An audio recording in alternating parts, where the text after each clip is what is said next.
But here at 130, there's champions who want to fight. Who do you want to fight? I mean, there's only one fight left at the end of the day. It's the biggest fight in the division. Oscar can't keep ducking. It's time for him to fight. It's me versus Oscar Valdez. There's nothing else to look forward to. The 130-pound division, we need to unify. Let's get it. It has almost been a week since Shakur Stevenson's dominant performance over Jamel Herring. What does Canelo's gym, Oscar Valdez, have to say about this? He been called out from Shakur Stevenson. That's what I'm going to discuss in this video. What up, Fight World? It's your boy Ego, and I'm back with some more boxing. Listen, I don't know how you found this video, but YouTube recommended it, or you seen the thumbnail, you clicked on it. Help others find the content with this simple and free, painless gesture. Throw a like on the video. You guys don't understand, in this new world of YouTube with the latest algorithm, it goes a long way when you guys interact and engage and hit a like on the video. Let's get into it. Now, I told you I was going to make a follow-up video. I told you I was very curious to hear what Oscar Valdez has to say about Shakur Stevenson, who defeated Jamel Herring to become a champion, and he looked sensational in doing so. Shakur, very aggressive performance. Like, I don't know if many people expected from round one the guy who recently had moved up to 130 pounds would just immediately be walking down Jamel Herring. Like, you notice this is what shows you that Shakur Stevenson is a very, very talented fighter, because I watch a lot of boxing and you see fights that are supposed to be step up, or that are on paper at least elite level fights. Usually the first round could almost go either way, and it's like it's like a give me round, and one person does slightly more. And I'm talking about elite level fights, like let's say Canelo or Triple G versus one. It's like people refer to it as a filler round, but it shows you that Shakur Stevenson has the ultimate poise, and he's super talented and skilled based on the fact that he went straight to Jamel Herring like it was nothing, like, you know, and it just shows that's a testament and a testimony to his belief system and his confidence and his experience. He didn't fight. I'm not saying he should have fought scared, but again, if you watch elite level fights, a lot of times round one is just like, all right, this person slightly won. They're trying to get a feel for the person's speed, power, etc. Shakur Stevenson came out mad aggressive, was stepping to Jamel Herring and set an early tone. Now, as far as Oscar Valdez, you guys seen the topic and the title of this video. What does he have to say? Well, he said nothing. I've looked at his page before making this video. I looked at all his social media, and I have not heard a word or peep from Oscar Valdez. And it's a shame, because it just goes to show you that the powers that be don't necessarily want the fight to happen.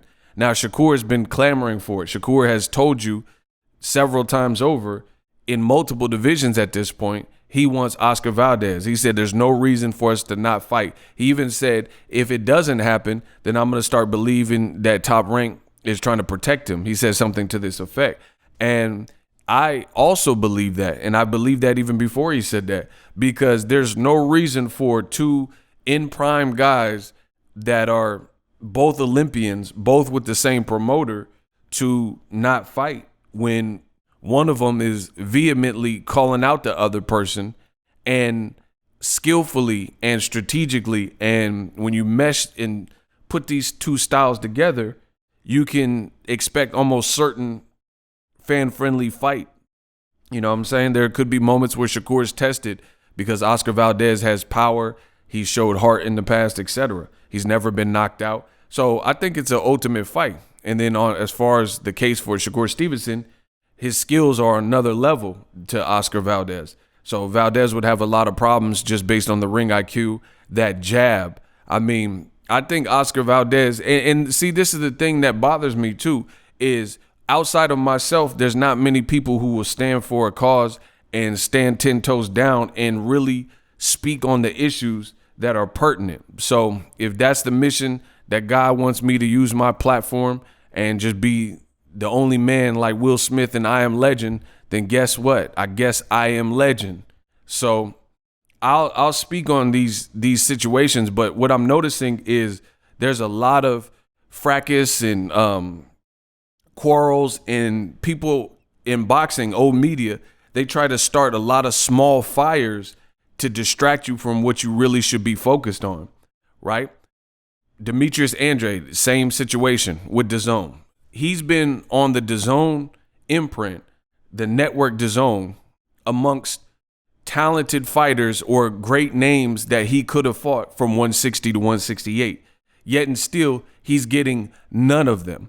So the fans bemoan and cry and complain when there's a situation where there's a crossover fight, which is interpromotional, and it's like one PBC fighter and a top-ranked fighter, or a DAZN fighter and a PBC fighter, etc. And I notice PBC fighters in general seem to get clout chased the most. Most people are talking about the Wilders, the Gervontas, and Errol Spence, blah, blah, blah. But people focus in on that, and you have promoters who are escaping out the back door in networks by not making the in-house fights that are very in demand and would be great big events and fights that people want to see. And the problem I have with that is I can't tell someone else how to run their business per se, but we as fans should demand more, because you have fighters as talented as Shakur Stevenson, and ultimately he's going to need those types of fights in the bigger names to become a superstar. So, you know, my thing is this: why are fighters with networks, why are fighters with promoters, if they can do almost the same situation? It may take a little longer because they don't have the networks with the sanctioning body, or the relationships with the sanctioning bodies and relationships with the networks and things like that. But my point is this: what is the point of working with the promoter if they fail to promote you and you can't get the type of fights that you're looking forward to for one reason or another? So I think the fans need to put added pressure and focus on things that really matter in the sport of boxing. For example, we know the politics. We know the Cold War. This is not new. At one point, it was Top Rank versus Golden Boy and PBC, because Golden Boy and PBC were working together. Oscar De La Hoya, I do believe. Richard Schaefer, Al Heyman. At one point, they were all a unit, and it was like them versus Top Rank. Then, after so long, Richard Schaefer broke up from Golden Boy, and then Oscar worked with Top Rank, and then now it's just like all over the place. Now, Bob Arum years ago said he wouldn't work with PBC, and then now he's been forced to, over the years, to work with PBC to make some big fights, Wilder Fury and Sean Porter versus Crawford. But there was a point in time where Arum said he didn't want to work with PBC. The videos are on YouTube, things like that. So my point is this: you got Shakur Stevenson, and he seems ready for the challenge. Oscar Valdez, I see less desire, but old media and some of the boxing fans aren't calling out Oscar Valdez, demanding this fight, demanding a response. This is boxing. Guys, the great, people always want to focus on the greats.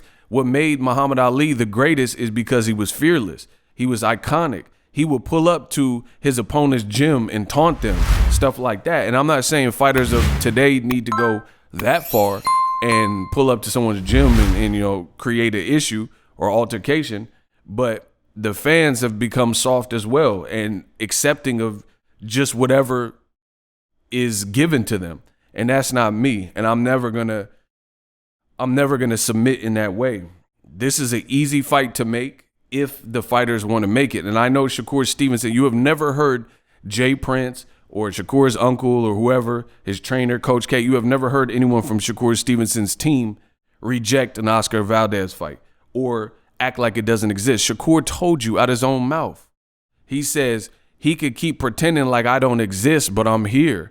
I'm a champion, a two division. They're almost the same thing, like in terms of their career.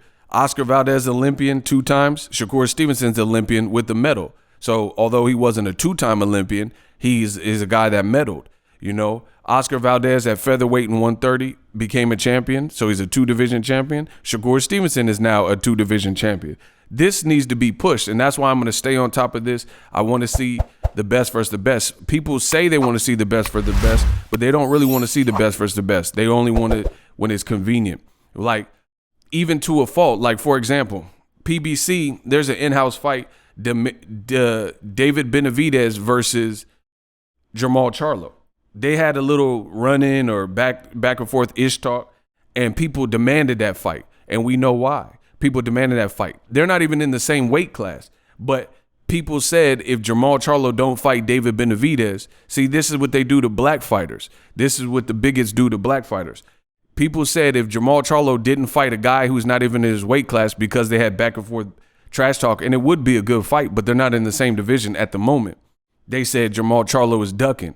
But then nobody and the same people aren't going to say that Oscar Valdez needs to respond to Shakur Stevenson and won't call him a ducker. Shakur Stevenson is out in public doing interviews on ESPN, the Jalen Rose show and whatnot, and he's saying, man, Oscar, stop running, stop ducking, stop running, stop ducking. You can't hide forever, blah, blah, blah, blah. And I'm the only one making follow-up videos in favor of Shakur. So to me, we got to address the in-house issues. If I don't want to hear nothing about Crawford versus Spence and all these Virgil Ortiz versus Spence and Keith Thurman and all these other fights that are tremendously harder to make when some of those same entities aren't even making the in-house fights. Golden Boy. Why would we be talking about Virgil Ortiz versus Keith Thurman and all these PBC guys, and then we can't even get Ryan Garcia in the ring versus Joseph Jojo Diaz, and they're all part of the Golden Boy family? We can't even see Oscar Valdez versus Shakur Stevenson, and he's been hunting them down since the previous division, and now they're both champions, and it will be a unification in this division. Stop it. If you love what I'm doing, subscribe. I'm the best at it.